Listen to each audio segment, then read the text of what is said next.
En Clave Sur. En Clave Sur. Especial Colombia. Especial Sábados. Colombia. 11 horas. Sábado, 11 horas. Bueno, ¿qué tal? Bienvenidas, bienvenidos, bienvenides a este programa especial en Clave Sur que estamos haciendo desde el Colectivo Cultural de Comunicadores. Somos un colectivo de comunicadores que desde la provincia de Santa Cruz, aquí en la Patagonia Argentina, concibe la información como un derecho y no como una mercancía. Y así iniciamos una serie de charlas, de conversaciones que se podrán ver en vivo, se podrán seguir por nuestras redes, se podrán escuchar a través de la válvula online desde Calafate para el mundo. Y comenzamos en esta edición especial hablando de un tema que hoy justamente se cumple un mes. Vamos a tratar de reflexionar y pensar juntos qué es lo que está pasando en Colombia. Para eso vamos a estar acompañados por especialistas, periodistas, de Colombia, de Argentina y también del continente, porque entendemos también que esto es un problema que a todo el continente entero de alguna manera resuena. Bueno, vamos a presentar a mis compañeros, quienes hoy me están acompañando y quienes son parte de este colectivo de comunicadores. Pedro Silva, comunicador de la ciudad de Río Gallegos, ¿cómo estás? Buenos días. ¿Cómo andamos, Mario? ¿Cómo estamos? Muy bien, muy bien. Y desde la ciudad... Sí. Dale, presentar al otro Desde compañero. la ciudad de Calafate, Nahuel Guía Salgado, que está llevando también ahí las riendas de la válvula online, donde también nos estamos escuchando para todo el mundo. ¿Cómo estás, Nahuel? Muy bien, me está saliendo bien en la radio aparentemente también. Genial, buenísimo. Bueno, y así comenzamos hoy, este sábado, a pensar juntos, a reflexionar y también llevarle al público argentino un poco la información de lo que está pasando en Colombia, algo que quizás nosotros damos por hecho, aquellos que estamos los periodistas más informados, pero que de alguna manera el público en general por ahí no termina de entender o de tener todas las herramientas para entender, ¿no? Es importante empezar a abordar estos temas, fundamentalmente desde la provincia de Santa Cruz, desde Río Gallegos y obviamente desde nuestro país, sobre todo desde aquellos lugares en donde debemos reflexionar de lo que está ocurriendo, no solo en Colombia, sino en distintos lugares del país, atravesados por la pandemia y todos los condimentos que hacen un lugar complejo, sobre todo para conflictos sociales y fundamentalmente cuando nuestro continente hace ya larga data que hay un acecho importante de la derecha y de los grupos hegemónicos de poder para generar conflictos, para generar focos de conflictos y utilizar todas las artimañas posibles en el marco de poder generar digamos, la presencia propia del sistema quizás neoliberal en el continente. Así que contentos de este primer programa y bueno, la expectativa de lo que nos puedan comentar, nosotros que a veces nos sentimos bastante lejanos de Colombia, fundamentalmente desde acá de Río Gallegos, al sur del continente. Nahuel, ¿cómo estamos? Muy bien, está saliendo todo bien. La idea era que salga así. Seguramente estaremos mejorando para los próximos programas algunas cositas. Pudimos contactarnos y está Álvaro, estás por ahí. Nosotros en su momento hablamos con él.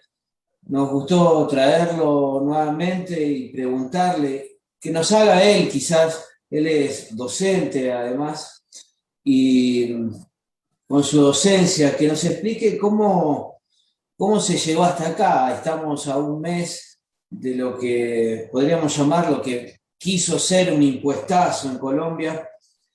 Y para hacer un resumen, lo trajimos a Álvaro, que nos haga un poco de docencia en este comienzo del programa. Bienvenido, Álvaro. Muchísimas gracias por la invitación. Efectivamente, digamos que ayer se llegó al mes de movilizaciones, que en Colombia es la primera vez que que llegamos digamos, este punto. Y todo se debe efectivamente a una fórmula de gobierno que se ha repetido durante los últimos 20 años, ¿cierto? Entonces todo empieza con el gobierno Uribe, un gobierno de ultraderecha, un gobierno absolutamente neoliberal, ¿cierto? Ya en ese tiempo los sectores sociales logran vencer el ALCA, ¿cierto? Pero no obstante se impone el TLC. Uribe va a gobernar 8 años, ¿cierto? Alterando la Constitución, ¿cierto? A pesar de que él mismo había perdido un referendo donde intentaba ampliar su presidencia a 4 años. Después va a venir el gobierno de Juan Manuel Santos, que a pesar de ser un gobierno pues que tiene el mérito de haber negociado y haberle hecho algunas concesiones a la guerrilla de las FARC, también sigue siendo un gobierno neoliberal. Y pues el gobierno actual, que es el gobierno de Iván Duque, ¿cierto? Que repiten las fórmulas, ¿cierto? Entonces es un gobierno donde se ha atacado sobre todo al movimiento social, ¿cierto? No es gratuito que lo que lleva corrido de este gobierno, más de 200 líderes sociales hayan sido asesinados a lo largo y ancho del país. Y atacando a los líderes sociales se intenta desarticular todo el movimiento social, que yo creo que de un modo dialéctico se fue articulando durante estos gobiernos absolutamente nefastos. Entonces, hace 2 años que toma posesión Iván Duque Márquez, ya empiezan una serie de movilizaciones por la educación, por la salud. Digamos que hubo un momento en que la movilización queda suspendida por el problema de la pandemia del COVID-19 y los aislamientos, pero llegó este momento, digamos, que a la gente físicamente ya no le importa, ¿cierto? El COVID-19, ¿cierto? Con toda la tragedia que puede haber caído al país, cuando se intenta plantear la reforma tributaria, todos los sectores sociales, e incluso sectores que nunca habían marchado, porque son sectores muy conservadores, entonces camioneros, taxistas, pensionados, comienzan a salir a marchar, y el gobierno, ante una mirada muy pobre de lo que está pasando, pues simplemente saca a la policía en un primer momento a reprimir. Para este momento hay más de 156 desaparecidos, más de 40 muertos. Ayer, por ejemplo, hubo en la ciudad de Cali 2 muertos, porque un agente infiltrado del CTI de la Fiscalía, cuando se ve descubierto, dispara, mata a uno de los guardas de la Universidad del Valle, y cuando ya se ve que la multitud lo va a linchar, pues sigue disparando, mata a otra persona, y él mismo resulta muerto ya por la multitud que enardecida pues ya no aguanta más. Y en ese momento, digamos, otra cosa que ha hecho Iván Duque es sacar el ejército, ¿cierto? Que constitucionalmente en Colombia, con la reforma que se hizo el siglo pasado, en el 91, no se puede hacer. Antes estaba el decreto de estado de sitio, y en cualquier momento simplemente el Ejecutivo, el presidente decía, aquí no se puede, entonces toca sacar el ejército, pero con la reforma no se puede. Tiene que hacerlo con la anuencia del Congreso. No obstante, se sacó el ejército, y en ese momento la ciudad de Cali, que es la ciudad que más presenta movimientos sociales y protestas, está totalmente militarizada.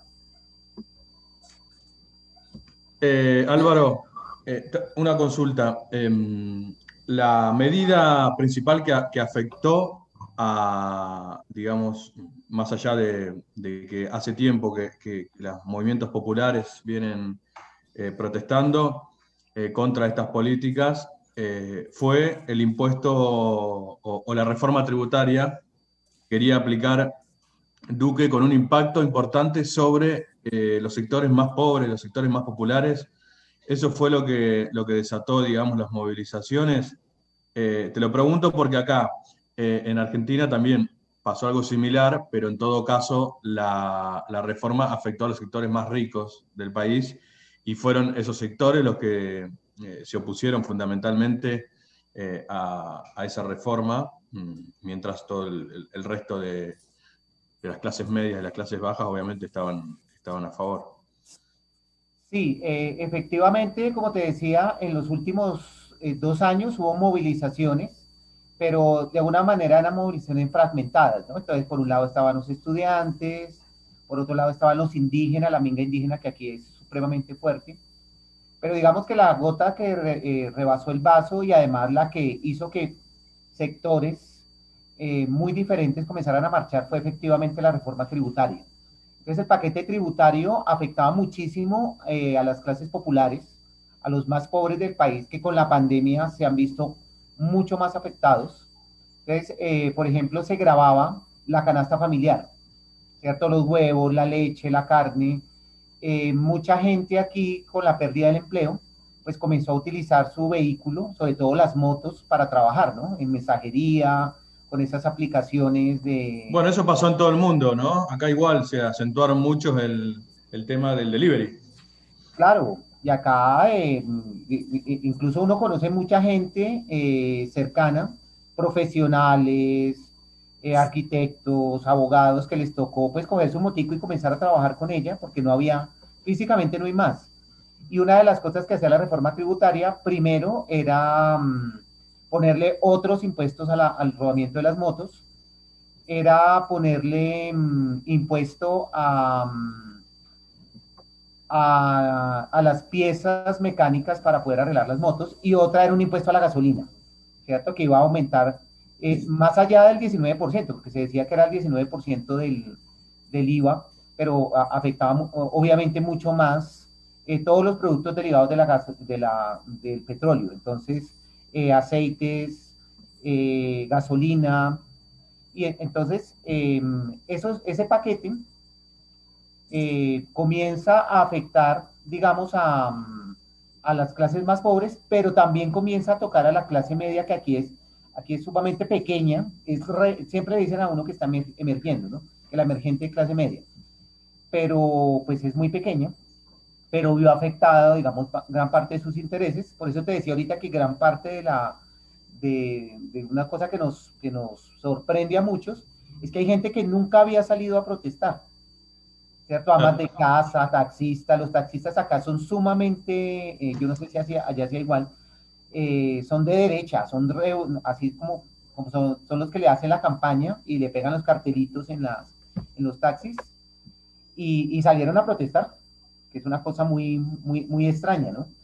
Y se ha llegado a millones de personas en las movilizaciones, que es una cosa que antes nunca se había visto. Entonces digamos que ese paquete tributario yo lo definía como un tiro al pie, ¿cierto? Porque es que Iván Duque Márquez, que es de repente un gobierno con los peores niveles de aceptación, ¿cierto?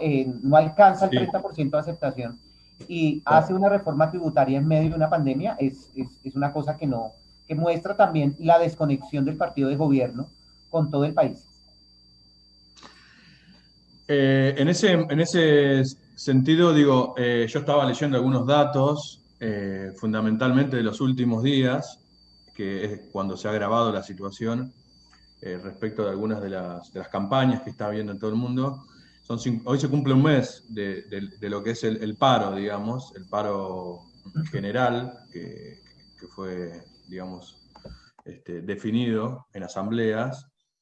Estaba leyendo que hay más de 50 muertos, 59 muertos, hay 866 personas heridas, según Defender la Libertad, 2.152 detenidos, y creo que una de las cosas muy graves es el tema de los desaparecidos. Hay desaparecidos, lo cual genera, no solo en Colombia, sino en todo el continente, una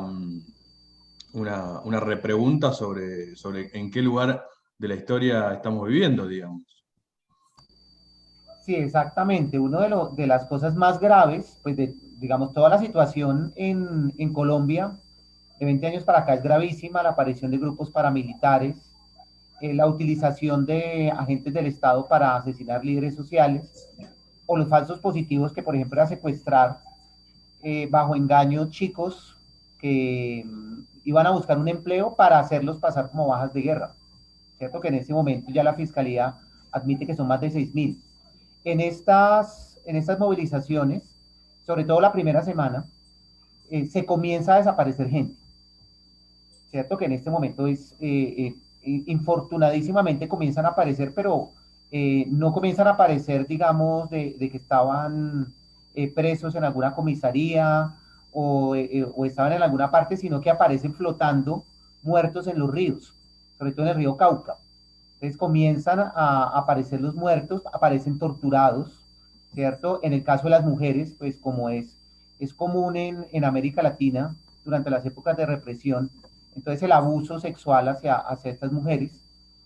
Y en este momento, pues efectivamente, todavía la cifra de desaparecidos fluctúa, porque como una de las estrategias de Iván Duque Márquez fue cooptar los mecanismos de control y de vigilancia en Colombia, entonces él tiene la Fiscalía General de la Nación en su bando, ¿cierto? Él tiene la Defensoría del Pueblo en su bando, él tiene el negociador de paz en su bando. De hecho, es tan pasado ese gobierno y es tan miserable y tan poco democrático, tan dictatorial ya físicamente, que el mismo negociador de paz, ¿cierto? Que es un tipo de ultraderecha, que es un tipo que nunca intentó por ningún lado un intento de negociación con la guerrilla que ya queda, que es el ELN, renuncia. O sea, tan grave es la cosa acá que la gente ya comienza como a salirse. El ministro de Defensa esta semana se intentó hacer una moción de censura en el Congreso para sacarlo. Al principio eran sobre todo los senadores alternativos y los senadores de la izquierda, ¿cierto? Sobre todo Gustavo Petro, Gustavo Bolívar, María José Pizarro, pero con el tiempo se fueron uniendo otros partidos que para la votación, que fue el día jueves, pues simple y llanamente lo que esperaron fue que el gobierno negociara con ellos, le repartiera puestos burocráticos, le repartiera parte del presupuesto, y más de 60 senadores de 100 posibles votaron que no. Entonces, eso es un respaldo total del Congreso a los actos de genocidio que está cometiendo el gobierno, especialmente el ministro de Defensa y el comandante de las fuerzas militares, el general Zapatero, ¿cierto? Que es un militar de base, es un tropero, ¿cierto? Que llegó al Ministerio de Defensa simple y llanamente a poner su visión del mundo, como que todo el que piense diferente en Colombia es un guerrillero, es un terrorista, y por eso, infortunadísimamente en Colombia, se ve como normal que haya desaparecidos. O sea, usted ve los noticieros y escucha a la gente, y lo ve en redes sociales, dicen, aquí hay desaparecidos, como decir, ustedes que ha pasado por el proceso dolorosísimo de la dictadura y de buscar a los desaparecidos y de no encontrarlos, pues saben lo terrible que eso es para un país. Y lo que más duele acá es que las grandes mayorías no están problematizando todo esto de los desaparecidos y los muertos en Colombia. Álvaro, hasta aquí agradecerte mucho y te voy a invitar, vamos a ver un video, si te parece. Tenemos algo de material como para ir también haciéndonos a la idea de crear, a ver, esta charla, recrearla un poco también con algo de... A ver si ya está el video, lo ponemos. Todavía no. ¿No? No. Falta. Ahí está. Ahí está. Ahí está. Hay negación que hace nuevo esta mañana.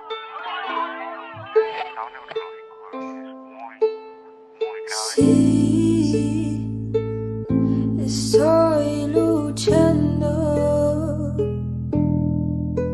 por aquellos que ya no pueden hablar. Sí, me ven llorando por mi hijo, mi hermano, mi abuelo o mi papá, por aquella mujer que se levanta a las 4 a trabajar y se quita el pan de la boca sin refutar. Colombia, tierra querida, ya no es de fe y armonía. Al pueblo lo están matando, himno de injusticia y agonía.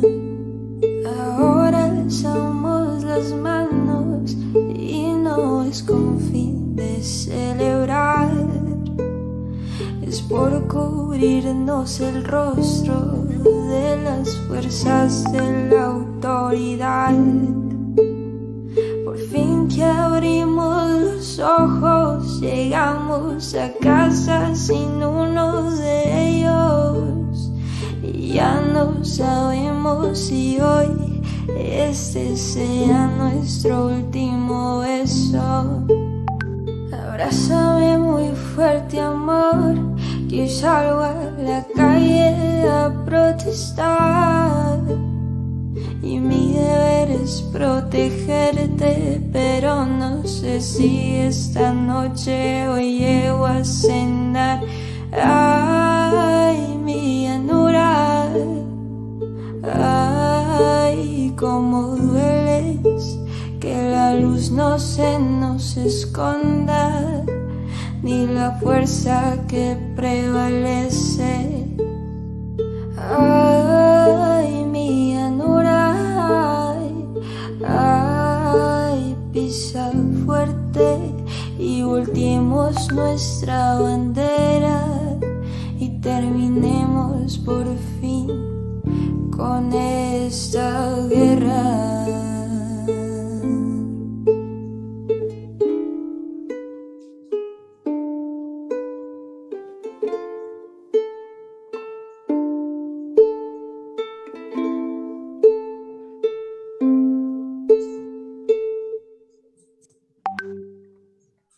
Continuamos entonces con este programa especial de Colombia. Muchas gracias, les damos las gracias a Álvaro por este análisis que nos hizo. Nosotros vamos a un pequeño corte con un videíto igual y continuamos aquí por Enclave Sur con nuevos invitados. Fue asesinado esta mañana. En el Face está en el corte.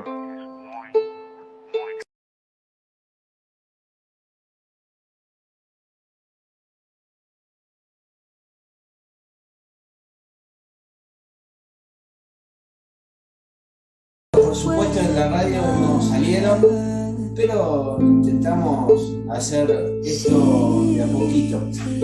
Lo que sí, ahora en la radio yo pensaba, la gente que nos está escuchando, de Facebook, que por ahí no se pueden sumar en Facebook y por ahí no pueden ver los videos, después se pueden meter en la página de la válvula online.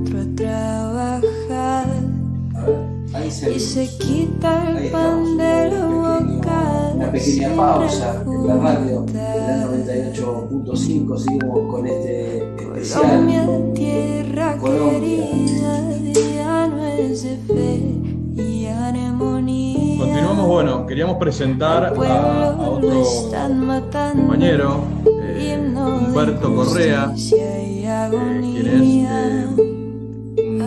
periodista y también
El departamento tiene varias ciudades, Buga, Palmira, etcétera, Tuluá, Yumbo, que están en estos momentos en grandes conflictos sociales. Es el departamento prácticamente el epicentro de las protestas en Colombia. Se inició por el paro del 28 de abril, pero en Cali fue donde más se acentúa, porque Cali es una de las ciudades, bueno, todo el país en general, pero Cali es una de las ciudades más afectadas porque es un asentamiento humano de muchísima gente que viene de toda la costa pacífica colombiana, de varios departamentos, es el receptor principal de gente. Se reventó totalmente por falta de respaldo del Estado a la población, a los jóvenes fundamentalmente.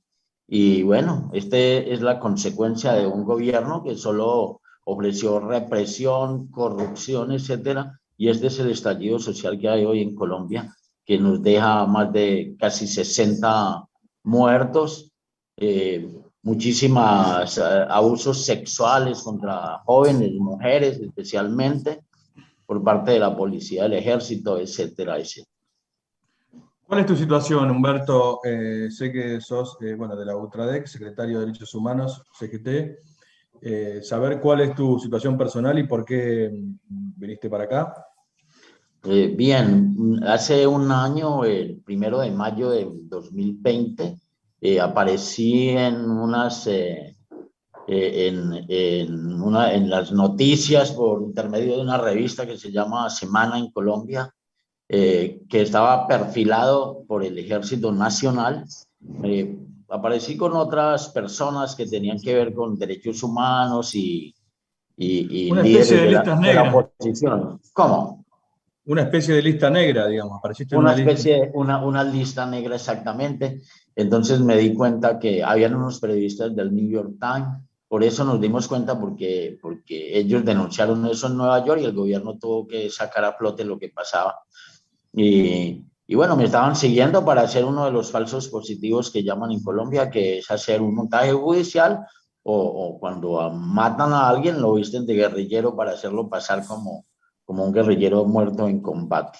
Entonces me estaban espiando mis redes sociales, a mí, a mi esposa y a mi hijo. Yo levantaba un informe desde hace bastantes años, desde el gobierno de Juan Manuel Santos, con las demás centrales obreras en Colombia y con la Federación de Maestros, PECODE, un informe sobre reparación colectiva del movimiento sindical, y eso conllevaba pues investigar con investigadores, mirar los crímenes, los patrones, el porqué, la violencia contra el movimiento sindical, y bueno, me estaban siguiendo. Luego nosotros presentamos un informe a la Comisión de la Verdad,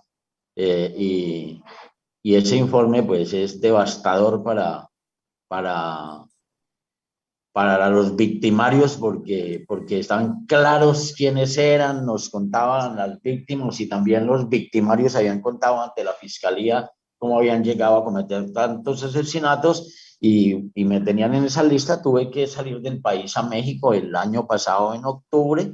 En México estuve hasta hace 2 meses y llevo 2 meses acá en la Argentina, desde el 28 de marzo, y ayer cumplí 2 meses de estar acá en la Argentina, donde estoy con me han ofrecido solidaridad la ATE, la CTA y la CLATE, y bueno, acá estoy en la Argentina. Ya he solicitado refugio con mi familia.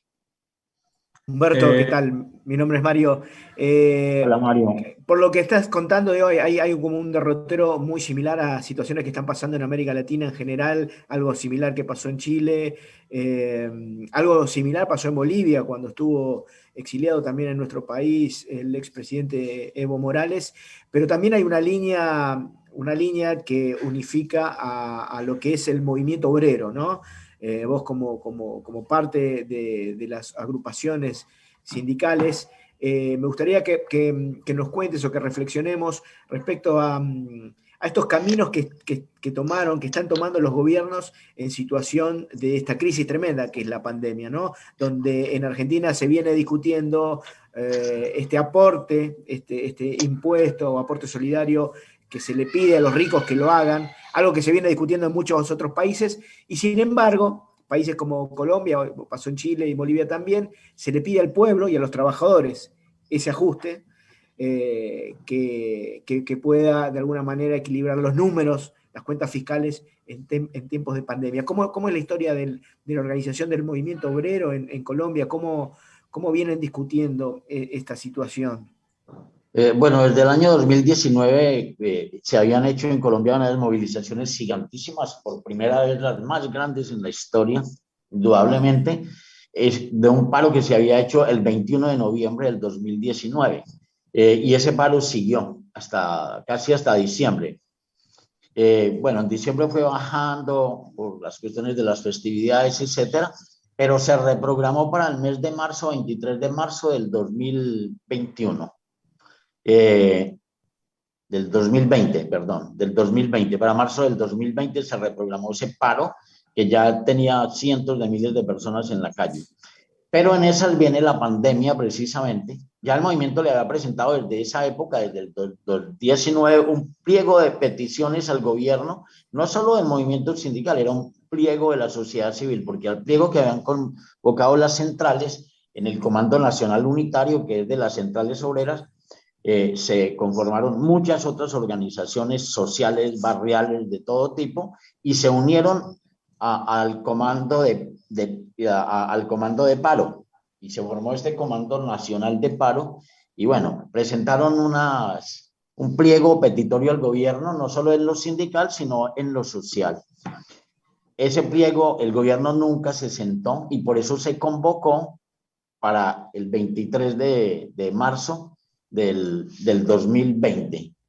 Y el gobierno aprovechó que la pandemia y cerró el país desde el 15 de marzo, total, desmovilizó el paro, totalmente, porque estábamos en pandemia ya, y bueno, en el mundo entero le dan al presidente facultades y empieza a emitir decretos que los podía hacer en excepcionalidad por estar en el tema de la pandemia. Le dieron excepcionalidad para atropellar, y las libertades las perdimos totalmente, perdimos en lo económico, y se viene una tributaria, una reforma fiscal, como se llama en Colombia, que es una reforma tributaria, y en esa reforma tributaria el 67.5% del recaudo se iba a hacer precisamente de los trabajadores y de la clase media.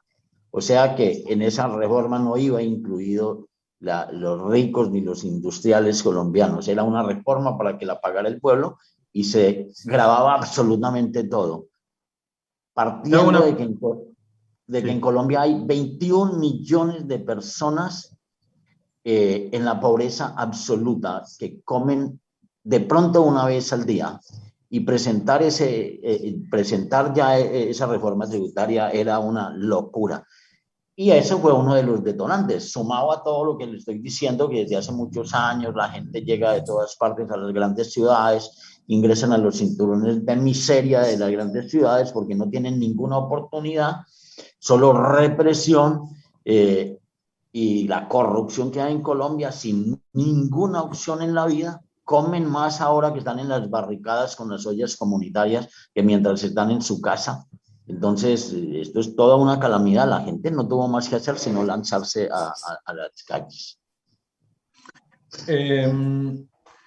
¿Qué papel juegan los medios de comunicación? Bueno, las redes sociales, obviamente, me imagino. En Colombia también hay medios concentrados y situaciones también monopólicas que por ahí también no permiten sacar para afuera, o mismo en la misma opinión pública de Colombia, en la situación que está ocurriendo. Me imagino que tiene sus canales propios del gobierno también. Claro, no, pues obviamente hasta el presidente tenía un programa de 1 hora al día durante la pandemia, es decir, estábamos en una dictadura también de medios. Los medios en Colombia responden obviamente, como en el mundo entero y especialmente en América Latina, un patrón que son los empleadores y los dueños de los grandes conglomerados económicos. una desinformación impresionante, una estigmatización del movimiento social. Todo el que protestaba en Colombia lo aliaban con la guerrilla y bueno, y ahí pasa eso. Y especialmente el movimiento sindical que bueno, está jugando un papel muy importante ahora, pero este es un paro cívico nacional el que se está dando, donde está toda la población. Solo le quiero dar unos datos de lo que el informe que nosotros presentamos a la Comisión de la Verdad sobre violencia al movimiento sindical. 15.317 casos de violencia a la vida y a la libertad de líderes sindicales.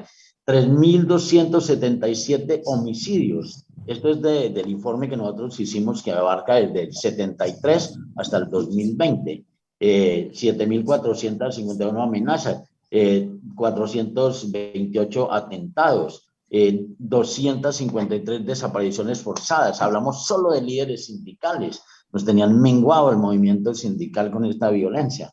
Entonces, pero así es con todo. Los líderes sociales han sido una tragedia durante este gobierno, porque los líderes sociales o los desmovilizados de las antiguas FARC que firmaron con el anterior gobierno del presidente Santos un proceso de paz, este gobierno incumplió los acuerdos y muchos se tuvieron que ir de nuevo a la insurgencia porque los empezaron a asesinar. Van casi 700 asesinados desde que se firmó el proceso de paz. Este gobierno nos está aniquilando.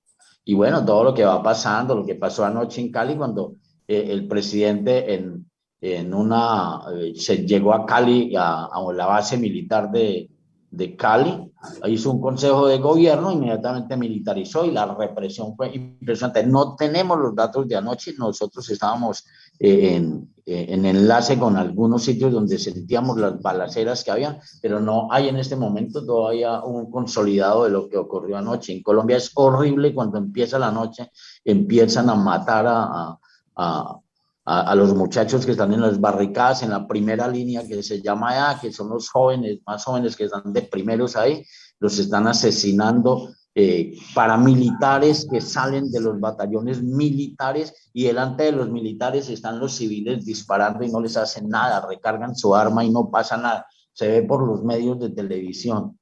Es decir, para nosotros es muy importante hacer visible lo que ocurre en Colombia y después de un mes de paro que se cumplió ayer, sigue la violencia escalando todavía. Peor todavía está escalando. Yo te quería preguntar, recién nos comentabas un poco el derrotero, digamos, de la historia o del movimiento obrero en Colombia, como lo está viviendo. Te quería preguntar por los movimientos de derechos humanos en Colombia y en realidad un poco cuál fue si nos puedes contar un poco de la historia, aquellos desconocemos, que desconocemos un poco la historia de derechos humanos dentro de Colombia, bueno, y hoy me imagino realizando informes y tratando de comunicar al mundo. En Argentina tiene una gran relación con lo que fue la lucha de las madres y abuelas de Plaza de Mayo, luego de la dictadura, y ahí encontramos una línea donde se enlazan los derechos humanos, que bueno, al día de hoy, ayer tuvimos la información de que fue condenado, por ejemplo, un policía por gatillo fácil, se dice aquí, en realidad es por asesinato. Y bueno, y en Colombia nos gustaría saber un poco cómo surgen los derechos humanos, desde cuándo, cuáles son sus características, bueno, y por supuesto hoy qué funciones están cumpliendo, qué es lo que pueden hacer, ¿no? Me imagino debe ser muy difícil. Bien, los derechos humanos en Colombia a raíz de los gobiernos de ultraderecha, especialmente desde la época del gobierno de Turbay Ayala, cuando se aplica la política de la seguridad nacional, que era el plan Cóndor que tenían para todo el continente americano, pues en Colombia hubo una represión impresionante. Un gobierno democrático, entre comillas, como decían que era el de Turbay Ayala, era tan violento como la dictadura de Pinochet en la época. Es la época de más desaparecidos, de más violaciones. Entonces surge con fuerza el movimiento de derechos humanos, a pesar de la cantidad de líderes de derechos humanos que han asesinado en Colombia. Es muy fuerte el movimiento de derechos humanos y hay una red de redes internacionales por todos los lados y gracias al movimiento de derechos humanos esto no es peor. porque han tenido, es decir, el movimiento de derechos humanos ha sido estigmatizado, ha sido desterrada la gente, etcétera, etcétera, pero ahí continúa con muchísima fortaleza y bueno, es el que hace todos los enlaces que nosotros hacemos. Yo estoy hablando con ustedes aquí gracias a redes de derechos humanos que tenemos nosotros, que nos contactan con nuestros compañeros para contarle al mundo lo que está ocurriendo. Humberto, tenemos unas imágenes, si te parece las vamos a compartir. En base un poco a lo que estabas hablando antes sobre la represión indiscriminada, lo que pasó ayer y ayer a la noche. Si está el video, lo ponemos, lo vemos y seguimos charlando. En Facebook se está compartiendo. Tenían civiles y los bombardearon. Y eso inspira a una nación. Mientras que otra generación de vándalos buscan destruir, ustedes inspiran a una nación. Necesitamos ayuda, estamos intentando tener un cordón de seguridad, pero la gente no lo permite. Culpamos al Estado por asesino, al alcalde Óscar Escobar por meter militares que están disparando los cañones. Nuestra nación necesita jóvenes como ustedes.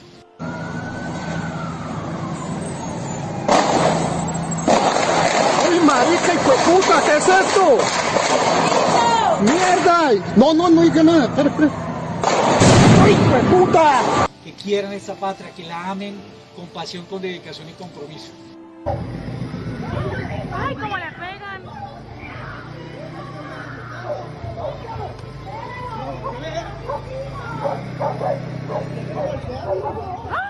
Lo que ustedes han hecho hoy y seguramente lo que mañana tendrán que hacer a nombre de esta sociedad, a nombre de esta Colombia que tanto queremos. Vean este hijo de putas, vean este hijo de putas, vean este hijo de putas, vean este hijo de putas. ¡Ay, hijo de puta! Ojo. Y por esta ciudad caleña es vital para el futuro de esta democracia. Esto en Siloé, por favor, colabórennos. Por eso, agradecimientos inmensos, con un profundo respeto, admiración e inspiración en lo que ustedes hacen.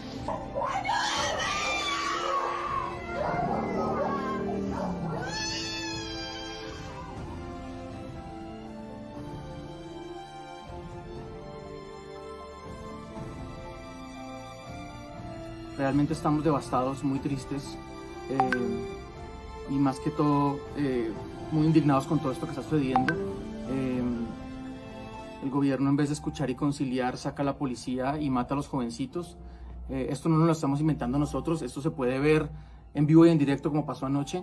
Al ver un gobierno que está totalmente desconectado con las necesidades de un pueblo, unas instituciones que no entienden las necesidades de una sociedad, al ver un gobierno pensando en extractivismo, pensando en armas de guerra, pensando en reformas tributarias, en reformas de salud y no abordando una pandemia de una manera correcta.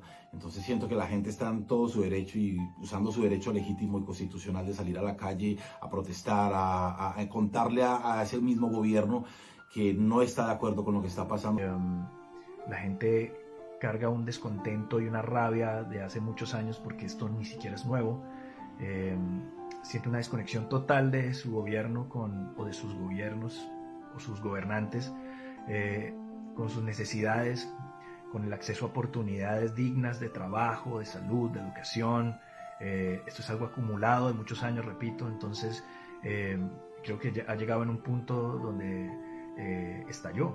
Esa desconfianza viene de la corrupción vergonzosa que por años y años y años ha desangrado las arcas del Estado y ha llevado a que nuestra infraestructura sea precaria y demás.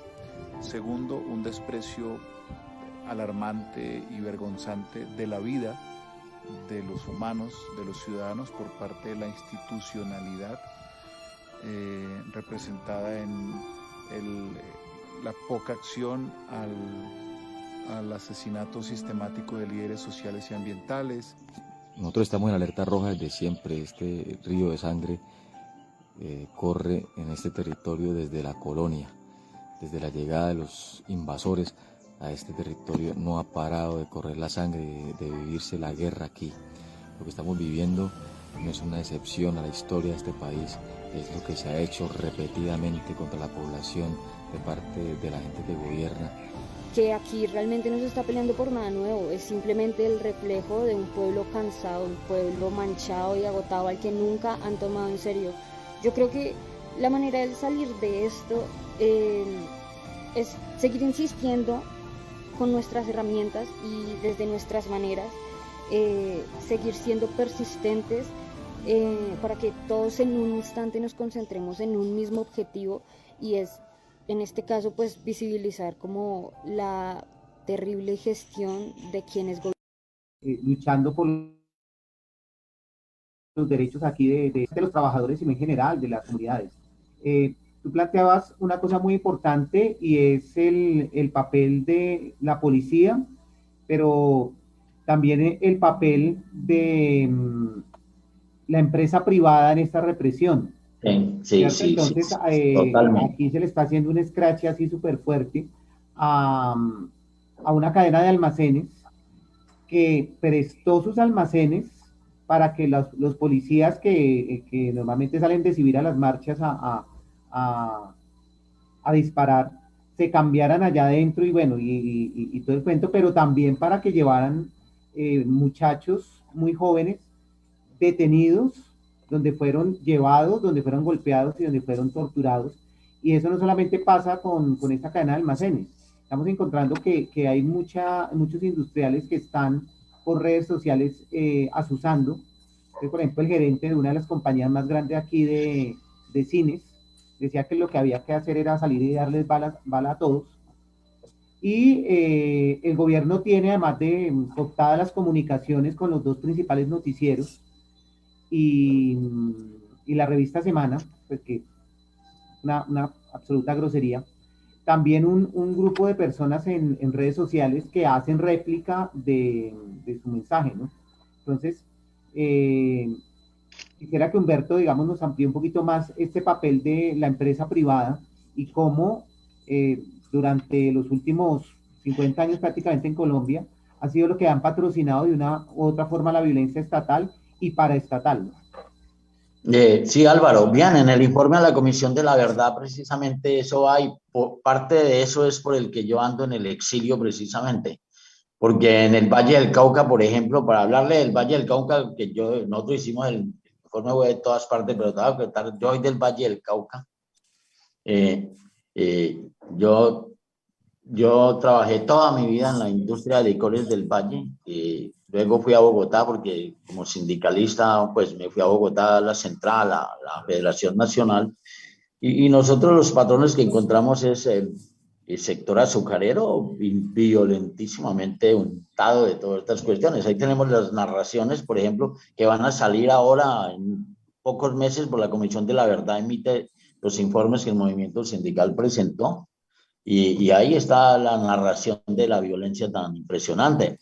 Pero también muchísimas empresas también del sector minero, del sector agrario, en todo el país están metidos hasta los tuétanos, como decimos en Colombia, en la violencia.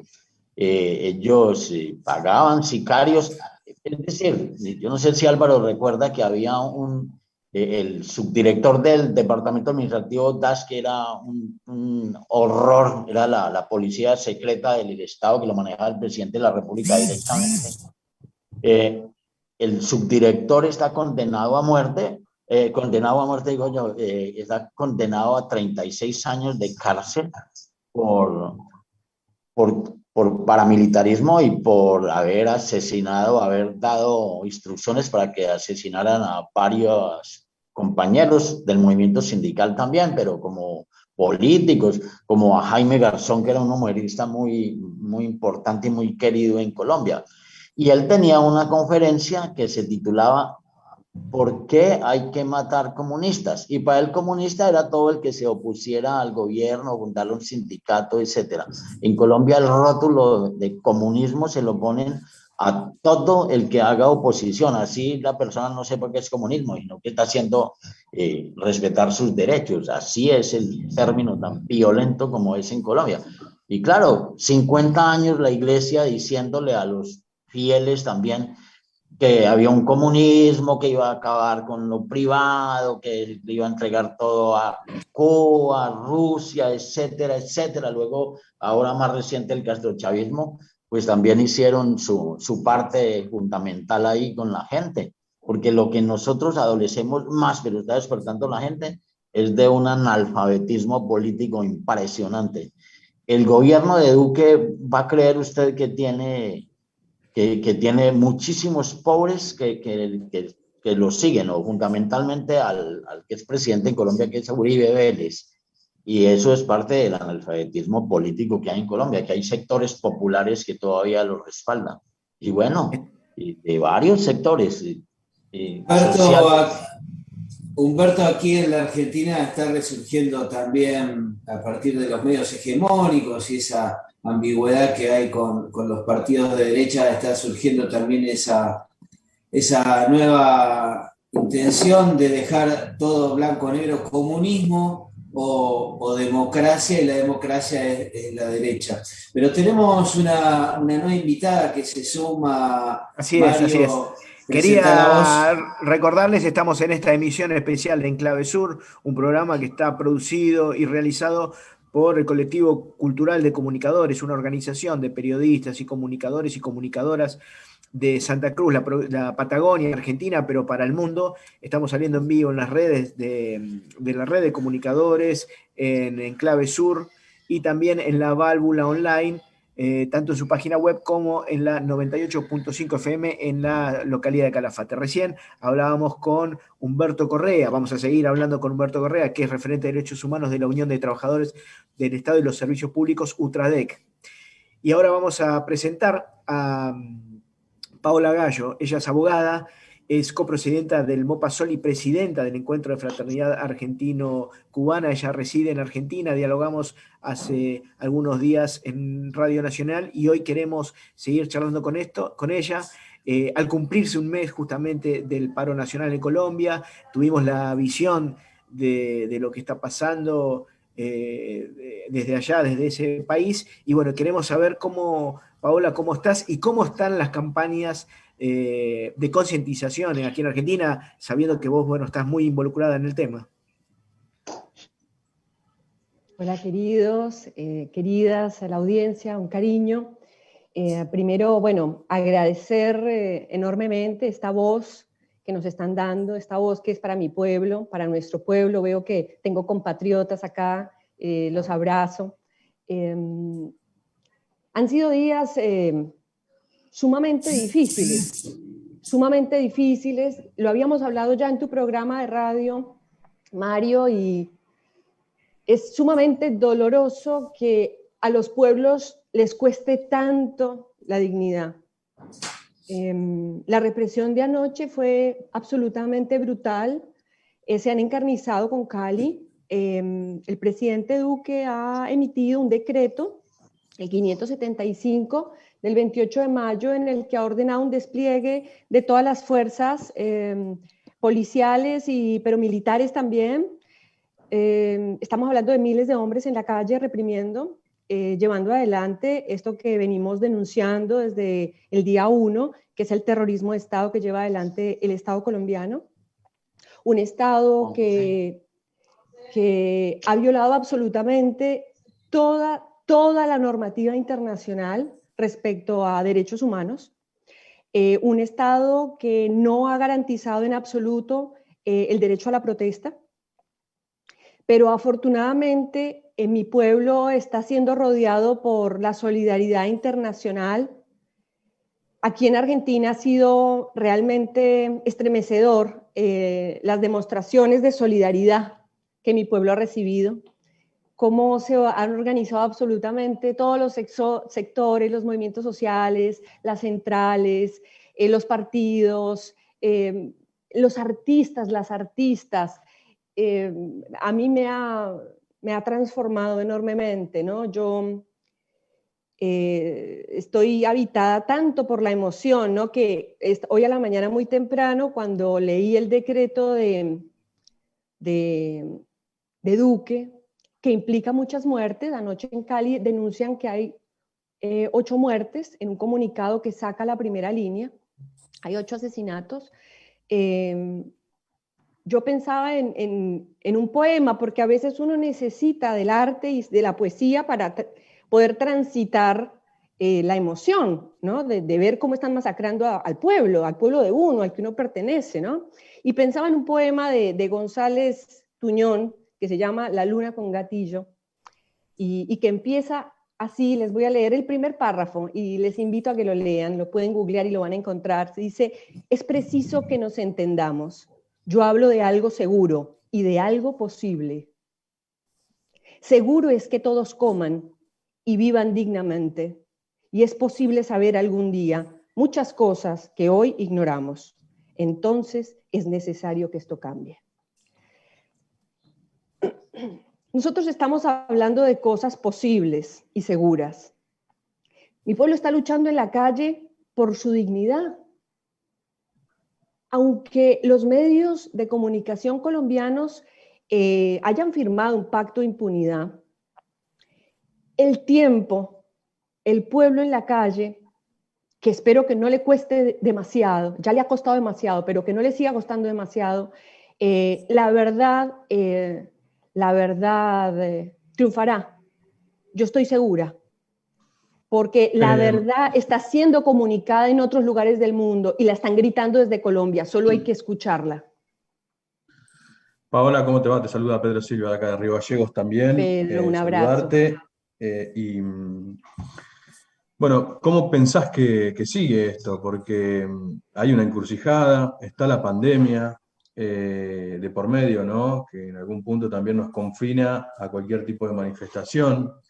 Entiendo que la utilización de las campañas de comunicación y redes están siendo importantes, pero ¿cómo pensás que sigue? Digo, el gobierno, el presidente, ¿cómo se puede generar desde ahí una organización también para representar a esa mayoría dentro de lo democráticamente posible, ¿no?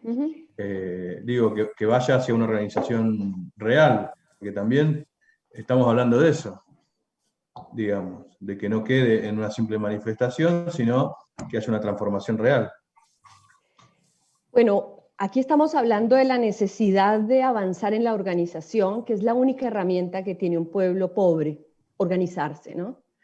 Un pueblo además que está desarmado, la gente en la calle está desarmada. Uno ve los videos, que me he dedicado mucho tiempo a ver los videos, y el pueblo no está armado. La gente que está armada, por ejemplo, ayer hubo un hecho terrible, y es que un funcionario de la fiscalía salió y mató, vestido de civil, a 2 personas, y cuando lo agarran lo linchan, porque se dan cuenta que es el estado de civil disparando. Llegaron videos de Cali terribles con gente vestida de civil que hoy por hoy, con el panóptico que hay, llevado al extremo, que todos tenemos registro de lo que pasa, se ha identificado que el Estado es el que se ha vestido de civil. Están los videos. Así que yo pienso que se está, no pienso, lo estoy observando. El pueblo se está organizando y se está organizando para la verdad, para poder ser escuchado. Se está organizando, por supuesto, para ser defendido, porque el pueblo necesita ser defendido. Quiero acá hablar puntualmente de la Misión Internacional de Solidaridad que ha viajado de Argentina a Colombia. Allí hay muchos compañeros y compañeras que han sido valientes y que se han ido a pesar de que a cualquier persona razonable le parezca que llegar a Colombia no tiene ningún tipo de seguridad para una misión de estas. Y ellos han decidido ir, como fueron a Bolivia cuando hubo el golpe de Yanine Áñez y las Fuerzas Armadas, bueno, el golpe de Estados Unidos que se dio en Bolivia. Esa misma misión viajó a Bolivia y hoy están llevando adelante juicios contra el terrorismo de Estado boliviano, contra el golpe y los perpetradores del golpe. Así que no solamente han cumplido la función de ir y recibir las declaraciones, sino que Es una comisión de juristas donde hay personas, miembros y miembros de movimientos sociales, de partidos políticos. Son 21 delegados y delegadas. Bueno, uno de ellos fue Juan Grabois, que lo deportaron cuando llegó, y han mentido descaradamente en los medios de Colombia diciendo que él tenía el pasaporte vencido, cosa que es falsa y que además, poca gente lo sabe, pero al estar amparados por las normativas del Mercosur, cualquier persona, un argentino, una argentina puede entrar a Colombia con su DNI, no necesita el pasaporte. Así que, de hecho, otros miembros y miembros de la comisión, de la misión viajaron con el DNI. Así que bueno, pero a Juan lo estaban esperando, ¿no? En el caso de las mujeres también es fuerte también la persecución y ha habido muchos casos de violencia de género en general. Digo, sí, como última pregunta, consultarte el movimiento de mujeres, ¿cómo afecta? Sí, tiene que ver con que las mujeres estamos en la primera línea, las mujeres hermanas, las mujeres madres. Ayer hablaba con un chico de la primera línea y me decía, nuestras mamitas, me decía, y me enterneció muchísimo. Como él nos contaba lo que para él representaba tener a las mamitas de su barrio al lado de ellos, defendiendo a sus muchachos y a sus muchachas, ¿no? A sus hijos, a sus hijas. Las mujeres estamos en la primera línea, y estamos en la primera línea no solamente con una enorme vocación de cuidado que siempre nos ha acompañado históricamente a las mujeres, sino también con profundas convicciones, con ideas. Y eso sí que intimida, y eso sí que ha sido la causa histórica ya de la cacería de brujas que hemos soportado las mujeres por ser las que naturalmente salimos en la defensa del derecho al pan en la mesa de nuestros hijos desde la Edad Media, cuando habían sus epidemias y cuando habían procesos inflacionarios. Fueron las mujeres las que salieron primero a las calles a defender el derecho al pan de sus hijos, y por eso la cacería de brujas de la Inquisición se encarnizó en nosotras, porque además se dieron cuenta que éramos las que curábamos y las que teníamos el espíritu para hacer que nuestra prole saliera adelante. Por eso tenían que quebrarnos. Hoy en Colombia hay un juvenicidio, porque las balas, la represión, los asesinatos están dirigidos contra la juventud, pero muy especialmente se han encarnizado con nosotras. Quería recordarles que estamos en vivo desde las redes sociales del colectivo de comunicadores de la Patagonia. Estamos hoy en este programa especial dedicado a lo que está pasando en Colombia. Hablamos recién con Paola Gallo, ella es abogada, copresidenta del MOPASOL y presidenta del Encuentro de Fraternidad Argentino-Cubana. Y bueno, por supuesto vamos a reiterar la solidaridad de la población en la Patagonia que está siguiendo esta situación, que está adhiriendo, y que por supuesto vamos a seguir comprometidos nosotros, los comunicadores, informando lo que está pasando. A nuestros invitados, a Álvaro y a Humberto, si quieren quedarse, por supuesto, sigan. Si tienen que hacer cosas, no los queremos ocupar más tiempo, pero nos gustaría seguir charlando e intercambiando un poco las opiniones. Invitamos, como esto es un colectivo de comunicadores, en esta ocasión invitamos a Marcos Salgado, que él es periodista de Telesur. Él está muy cerquita, más cerca de ustedes que de nosotros, allá en Venezuela, y para charlar, porque también queríamos darle una dimensión continental a lo que está pasando en Colombia. Hablábamos al principio de esta emisión lo que estaba pasando en Chile, lo que pasó en Bolivia el año pasado, recién Paola también lo recordaba, y bueno, queríamos hablar con Marcos, para darle también esa dimensión comunicacional. Muchos de nosotros somos comunicadores y mucho de nuestro público también lo es. Queríamos hablar de la dimensión comunicacional, pero también de la dimensión continental de esto que está pasando en Colombia. ¿Qué tal, Marcos? ¿Cómo estás? Hola, ¿cómo están? Buen día. Muy bien, muy bien. Me imagino que con varios grados más que nosotros, que estamos al sur del sur, pero bueno, te abrazamos afectuosamente, cálidamente, y queríamos pensar juntos esto, ¿no? Lo que está pasando en Colombia, y bueno, cómo ustedes que están tan cerquita lo están viendo, ¿no? Bueno, aquí se sigue con mucha atención, por supuesto, lo que está pasando en Colombia. Colombia y Venezuela comparten una de las fronteras más activas, más porosas de América, y una de las más extensas, la más activa seguramente de Sudamérica, porque no hay accidentes geográficos, en buena medida la línea divisoria es un río que en buena parte del año se cruza caminando. Otra parte de la línea divisoria es una línea imaginaria en una llanura, es decir, es una frontera muy porosa que además es un escenario de un conflicto muy fuerte entre 12 gobiernos como el de Colombia y el de Venezuela. El gobierno de Venezuela, ustedes saben, viene desde hace mucho tiempo denunciando cómo desde Colombia se planea y se plantea una y otra acción de desestabilización, desde intentos de magnicidio contra el presidente Maduro hasta invasiones a la vieja usanza en las costas venezolanas, con botes que partieron lanchas que partieron de Colombia, digo, y así muchas otras cosas. Entonces, también hay que tener en cuenta que, y digo, para ir más al tema de la situación en Colombia y cómo se vive desde aquí, que Colombia es, de alguna manera, la base de operaciones de la oposición política venezolana, que quiere, la oposición política destituyente, digamos, de Venezuela, que quiere terminar con el gobierno de Nicolás Maduro, y que fue la que de alguna manera asusó las protestas que hubo aquí, especialmente la última y más grande en el año 2017. Hay quienes caen en la tentación de hacer una comparación, porque claro, las fotografías son parecidas, digamos, ¿no? En alguna medida.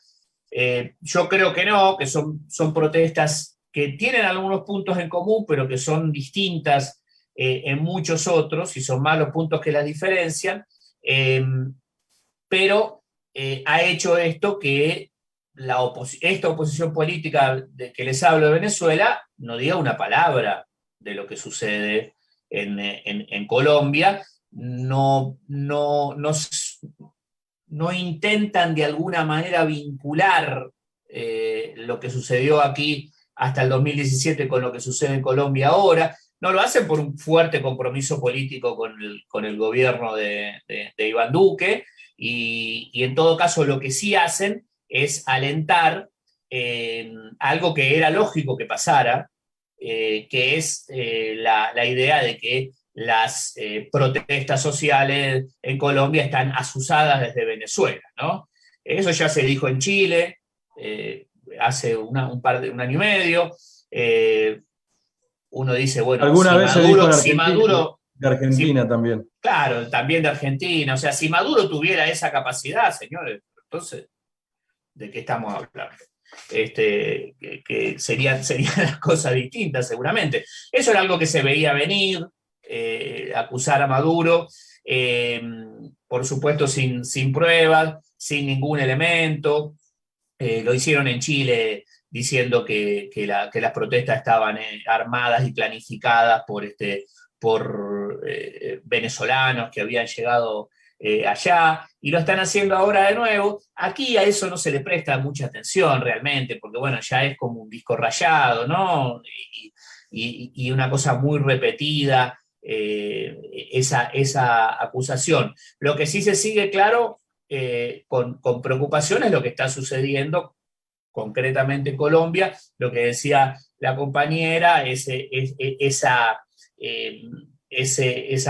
cosa especialmente contra los jóvenes, digamos, en mi opinión, identificando que son la fuerza más dinámica. Yo creo que de alguna manera la oligarquía colombiana ha aprendido también de lo que sucedió en Chile y está intentando que, en mi opinión sin éxito, tratar de quebrar ese núcleo central y movilizador y dinamizador del conflicto en la calle, que son los jóvenes.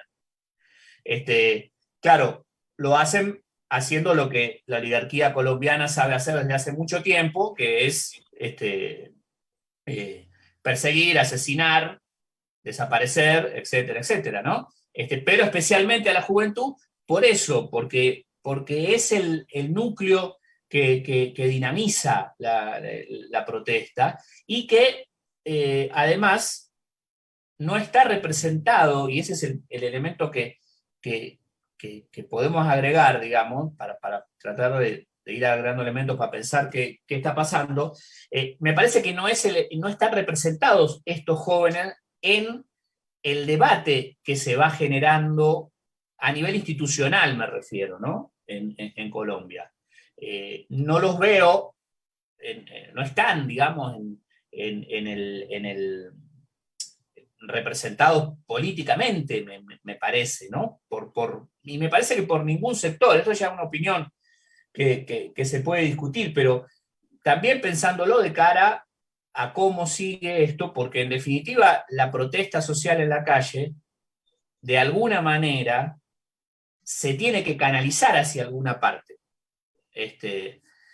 Porque si bien le está costando mucho al Estado colombiano controlar la protesta, reprimirla, quebrarla, también es verdad que hay un desgaste que se va generando con el paso del tiempo, ya estamos hablando de más de un mes, que puede, que termina también siendo un problema para los que están resistiendo en las calles. Entonces, ¿cuál es hacia dónde se va políticamente? Yo casi lo planteo como una pregunta, ¿no? ¿Hacia dónde va políticamente esto? Teniendo en cuenta además que estamos relativamente cerca de un año electoral en Colombia, con elecciones para el Congreso y para la presidencia, ¿no? Lo dejo casi como una pregunta. Ahora, el papel de integración, ¿no? Siempre hablando de integración continental, en donde en su momento, bueno, por ahí el auge fue quizás 10 años atrás, con esa UNASUR y esa unidad latinoamericana que iba pronta a digamos, solidificarse de algún punto. Hoy, ¿cómo ves esa situación? Y Colombia como que siempre no estuvo en realidad en esa integración latinoamericana, no llegó, no se pudo, siempre por esos conflictos internos, ¿no? Internos entre comillas, digo, porque la mano del norte claramente siempre estuvo en cada uno quizás en cada uno de los focos de conflicto, en un intento siempre por pisar el continente, ¿no? Claro, vos fíjate que hubo un momento en donde el balance en Sudamérica, especialmente el balance político, era desfavorable, tanto que Colombia se había convertido prácticamente en una especie de portaaviones de los Estados Unidos en Sudamérica. Cuando tenías a Lula en Brasil, cuando tenías a los Kirchner en Argentina, cuando tenías a Evo Morales en Bolivia, Correa, Lugo en Paraguay, Correa en Ecuador. Hubo un momento político en donde incluso el presidente era Santos en Colombia. Santos hasta optó por bajarle un poco el tono a la disputa, porque perdía todas las votaciones, digamos, no había forma de que eso en ese momento prosperara, y más bien se llamó a silencio, o incluso recuerdo que hasta acompañó algunas medidas, como por ejemplo aquella reunión que realizó Argentina de emergencia de la UNASUR cuando el golpe de Estado contra Correa, o con intento de golpe policial contra Correa, no sé si recuerdan, eso fue en el 2010, si no me equivoco. Y bueno, y la UNASUR como tal, de alguna manera, es una prueba de cómo en un momento hubo un balance de fuerzas, que después lo primero que se hizo cuando ese balance de fuerzas cambió con la derrota de algunos gobiernos progresistas fue terminar con la UNASUR. Hasta simbólicamente, ¿qué hizo Ecuador? Dice, no, acá se llevan este monumento y este edificio no es más la UNASUR. Ahí ese edificio que se había dispuesto en la mitad del mundo cerca de Quito. Es decir, la UNASUR se convirtió especialmente en un ámbito de disputa. ¿Por qué? Porque a diferencia de la CELAC, o a diferencia incluso del Mercosur en algún punto, la UNASUR se planteaba instancias de coordinación que en este momento hubieran servido. O sea, por ejemplo, para la situación de Colombia, claro, si la UNASUR estuviera activa, dentro de la organización que la UNASUR se planteaba, podría haberse dado incluso la situación de algún tipo de no de intervención en el terreno, pero sí de intervención política más directa de la Como UNASUR. cuando fueron los intentos destituyentes en Ecuador, que actuó inmediatamente, no sé si te acordás, y no me acuerdo dónde más fue, que inmediatamente se accionó, digamos, desde la UNASUR. Sí, sí, claro. El conflicto entre Colombia y Venezuela. También, también. Entonces, yo creo que ahora es una cuestión de balance de fuerzas, especialmente en Sudamérica, que empieza a ser más favorable. Lo de Ecuador hubiera sido una victoria del correísmo en Ecuador, hubiera sido importante, muy importante en ese balance. ¿Por qué? Porque ahí hay un eje, Ecuador-Colombia, que se sigue moviendo y que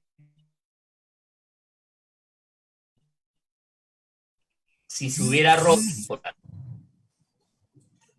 Nahuel. Bien, sí. Por ahí, para ir terminando, y me quedaba la pregunta, ¿cómo ves que van a reaccionar los medios, sobre todo a partir de que hubo medios que los han corrido a balazos de las manifestaciones? ¿Y ves que eso va a inferir en algo, o los medios van a seguir la misma línea hacia la derecha? Mira, yo te digo, acá, recordando, por ejemplo, lo que sucedió acá en Venezuela, con la labor de los medios, me refiero, insistiendo con que son momentos diferentes y no se puede hacer una comparación entre las protestas de Venezuela en 2017 y las protestas actuales en Colombia. Pero sí, a nivel mediático, se dieron algunas cosas interesantes. Por ejemplo, cómo en algún momento los manifestantes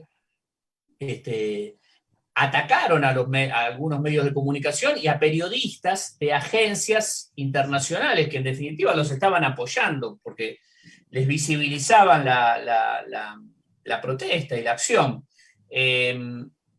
Los periodistas decidieron, reporteros gráficos, no cubrir más y no lo hicieron. Sus oficinas lo respetaron, pero la línea editorial del medio con respecto a lo que estaba sucediendo no cambió. Yo creo que eso va a pasar así acá, en Colombia o en cualquier otro lado. O sea, los medios no van a cambiar la línea editorial porque le repriman a sus trabajadores. No va a suceder. Podrá cambiar la cobertura, el tipo de cobertura, dependiendo de la posibilidad que tengan los trabajadores de prensa en el terreno de organizarse y de plantarse y decir, no, yo esto no lo cubro, pero no va a cambiar la línea del medio. Y los medios en Colombia están haciendo una parte muy importante de la tarea al invisibilizar internacionalmente, especialmente lo que sucede, y hacia adentro también, lo que sucede en Colombia en las calles, digamos. Tema de los femicidios, de la cosa encarnizada contra la represión encarnizada, el asesinato de jóvenes, etc., no está saliendo. No, está saliendo un poco, porque llega un momento en que no se puede ocultar, y especialmente más, porque ahora hay otras vías como estas, en donde va llegando la información de una u otra manera. No sé cuán masivamente, pero llega, está. Entonces no se puede ocultar. Queremos recordarles que estamos estamos aquí en el Colectivo Cultural de Comunicadores, estamos saliendo en vivo desde Colombia, Venezuela, pasando por Buenos Aires y aquí desde la Patagonia. Queremos agradecer la participación y queríamos ir charlando, queríamos preguntarte, Paola, queremos por ahí tener la visión, siendo colombiana, pero estando en Argentina, de eso que está pasando y eso que hablamos recién incluso con los medios de comunicación. Y a ver, Mario, yo creo que es importante, y te agradezco tu pregunta, decir lo siguiente. Es importante para Colombia, sobre todo, ¿no? Esto que voy a decir. Y es que lo que le está pasando a Colombia le está pasando a nuestra América. No le está pasando a Colombia solamente, ¿no?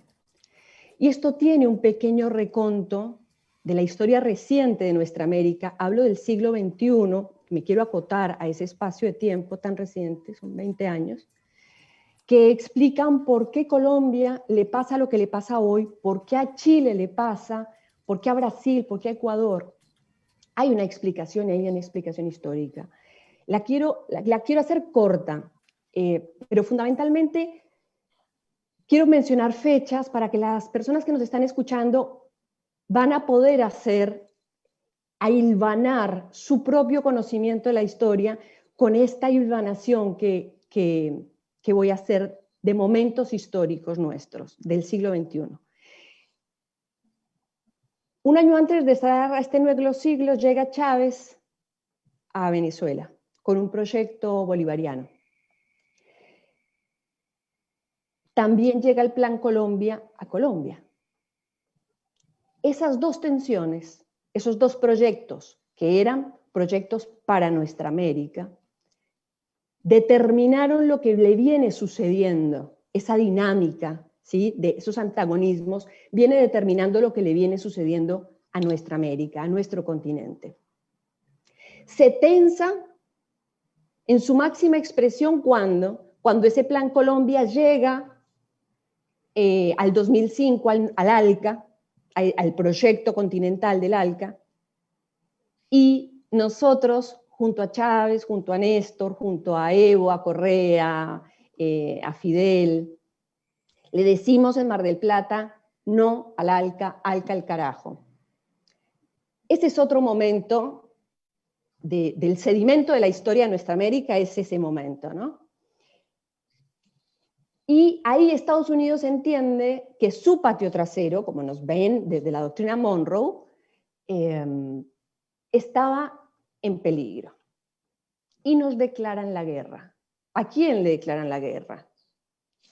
A los que le han puesto el tate quieto, como decimos en Colombia, a su proyecto de dominación, que era Plan Colombia ALCA.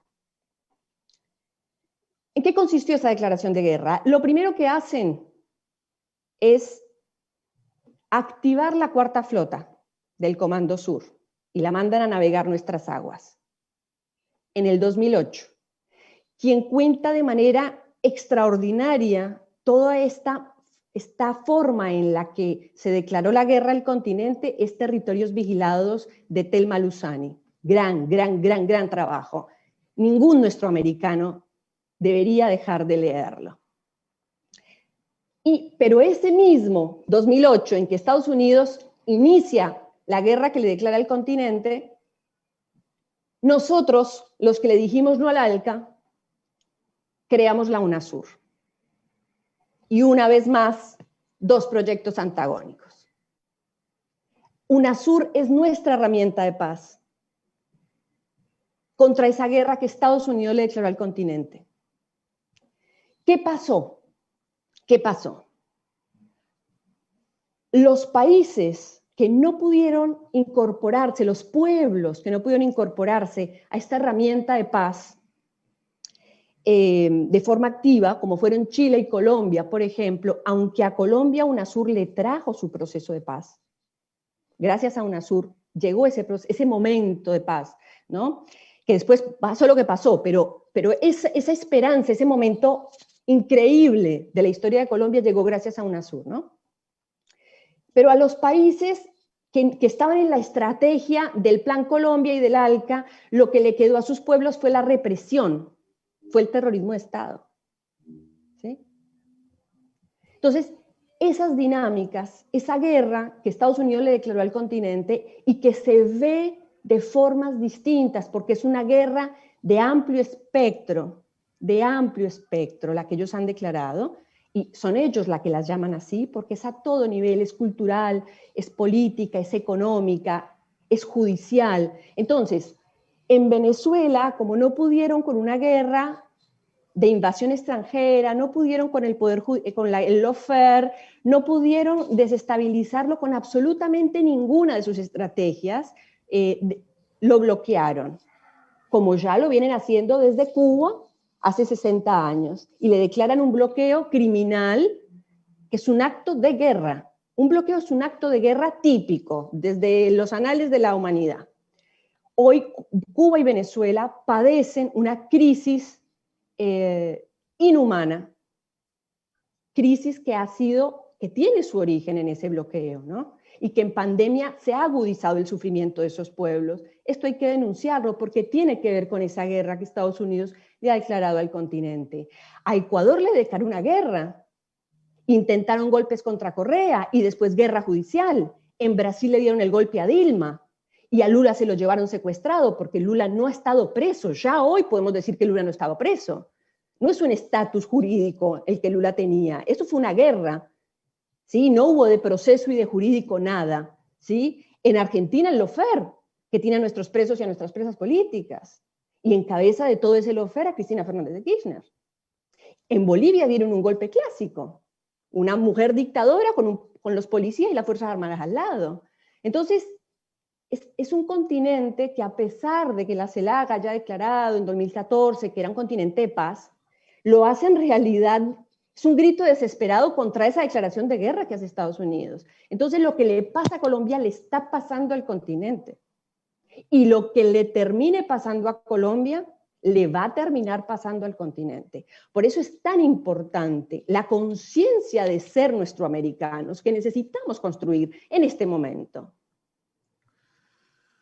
Clarísimo, clarísimo, Paola, creo que sí, que coincido en esa necesidad de ampliar las conciencias respecto al continente, ¿no? A nuestros países y a nuestra gente respecto a también cómo se están dando ese montón de acciones que no se ven, pero que están, incluso en lo que es la batalla comunicacional, en lo que son las redes sociales, cómo juegan, cómo se financian las campañas electorales por parte de la derecha a partir de las redes sociales, cuyos dueños son ellos mismos. Bueno, todos debates que queremos empezar a dar también en este espacio respecto a cómo funciona también la comunicación en términos de disputa de sentido, de disputa de poder, y de cómo nosotros podemos ir también colaborando y organizándonos. Nosotros estamos llegando al final, compañeros. No te escucho, Mario. Sí, déjame saludar a la gente que nos ha mandado mensajes. Bueno,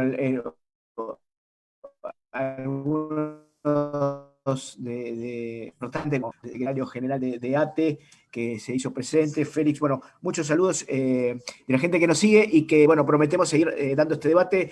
Antes de cerrar, me gustaría, no sé qué les parece, compañeros, si quieren hacer un cierre, si quieren, Marcos, querés decir algo más antes de que nos despidamos. Sí, yo coincido, me parece muy interesante lo que decía Paola, de que lo que le pasa a un país le pasa a todos, digamos, no se puede ver, no se pueden ver aisladas las situaciones, ¿no? Lo que va a pasar en Colombia o cómo se resuelva lo de Colombia, como cómo se resuelva finalmente lo de Chile o hacia dónde se avanza, porque no hay que perder de vista que también el proceso chileno es muy interesante en este momento, porque ellos lograron algo que en Colombia en algún momento va a tener que pasar, que es hacia dónde se encamina, ¿no? Porque incluso no es nuevo, si se quiere, este tipo de estallidos en determinados momentos. Lo que cambia, lo que varía, digo, en Latinoamérica ha pasado muchas veces, el que se vayan todos de Argentina en alguna medida, si bien no se extiende en el tiempo, es parte de lo mismo, es decir, bueno, no aguantamos más, váyanse todos, pero bueno, el que se vayan todos era irrealizable, y de hecho no sucedió, ¿no? En Argentina, en aquel momento. Se reordenó el sistema político, se puede decir que en todo caso fue el germen de una renovación en el progresismo en Argentina, unos años más adelante, sí, pero en ese momento el que se vayan todos no funcionó. En Chile está pasando algo muy interesante, que es, bueno, que se va haciendo un esfuerzo para avanzar una suerte de refundación, del Estado chileno sobre la base de una nueva constitución y se canalizó de alguna manera esa protesta. Acá el gran interrogante es qué va a pasar en Colombia en ese sentido. Aunque yo sé que todavía estamos en un momento en donde la batalla es en la calle, pero va a haber un momento en donde hacia algún lado tendrá que ir la situación. Y ahí entran a jugar otros factores, incluidos las izquierdas políticas o el progresismo en general. Fíjense lo que pasó en Perú. En Perú hubo un estallido, hubo una protesta social, para no hablar de estallido, hubo una protesta social fuerte cuando cae Vizcarra, no para defender a Vizcarra, sino para decir, estamos cansados de ustedes, que cada 4 meses cambian de presidente y son siempre lo mismo y todos siguen robando y todos siguen en la corrupción y todo. ¿Y qué pasó? El progresismo en Perú no logró canalizar eso, porque estaba fuera de esa protesta. Se atomizó en las elecciones y es muy probable que, según dicen las encuestas, digamos, es un escenario posible que termine triunfando una tipa como Keiko Fujimori, que tenía todas las de perder en cualquier otro escenario porque era un personaje más resistido de la política peruana. Digamos, entonces, y puede pasar que termine ganando. También puede pasar que no, pero digo, es un escenario. Pero quiero decir, tiene que ver con que las izquierdas no terminan de canalizar esa protesta. La izquierda, el progresismo en general. Entonces el progresismo colombiano tiene ahora un desafío muy fuerte para ver cómo hace para integrar eso sin taparlo, sin adormecerlo, sin apagar el fuego, pero canalizarlo. Están estas 2 elecciones de las que hablábamos antes, puede ser otra cosa, puede ser otro escenario, pero en la medida que el gobierno colombiano siga por donde viene, que es voy a quebrar la protesta con más y más violencia, va a ser más importante todavía entonces qué puede hacer el progresismo colombiano para poder de alguna manera canalizar la situación, incluyendo actores que están, que hasta hoy, que son los que han emergido, que son los que no tenían representación. Los jóvenes, los campesinos y los indígenas sí tienen su estructura, digamos, ¿no?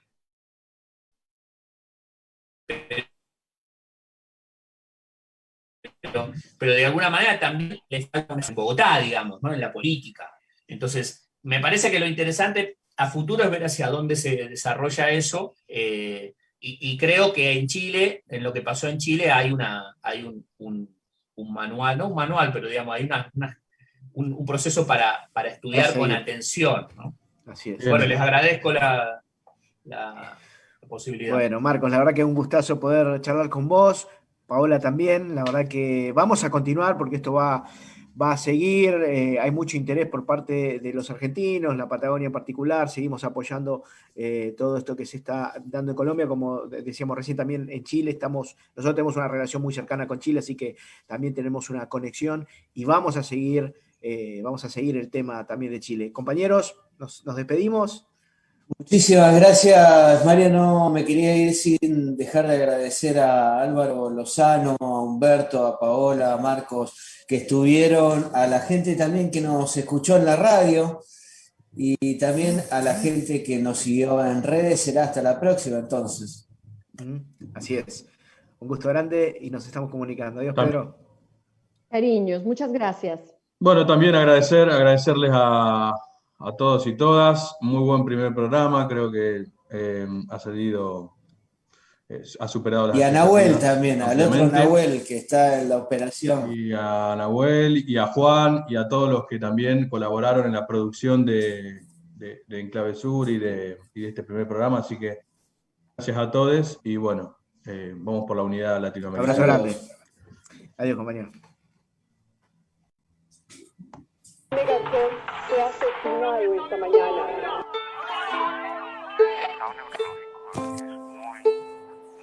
Sí, estoy luchando por aquel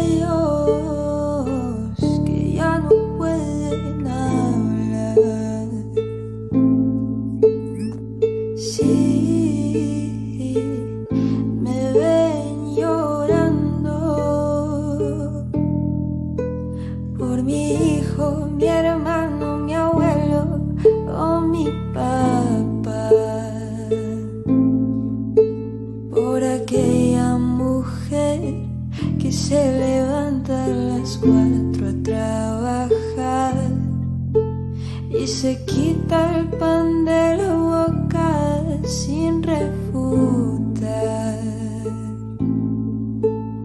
Colombia, tierra querida, ya no es de fe y armonía. Al pueblo lo están matando, himno de injusticia y agonía. Ahora alzamos las manos y no es con fin de celebrar, es por cubrirnos el rostro de las fuerzas de la autoridad. Por fin que abrimos los ojos, llegamos a casa sin uno de ellos y ya no sabemos si hoy este sea nuestro último beso. Abrázame muy fuerte, amor, que salgo a la calle a protestar. Y mi deber es protegerte, pero no sé si esta noche hoy llego a cenar. Ay, mi llanura, ay, cómo dueles, que la luz no se nos esconda, ni la fuerza que prevalece. Ay, mi llanura, ay, pisa fuerte y volteemos nuestra bandera y terminemos por fin con esta guerra.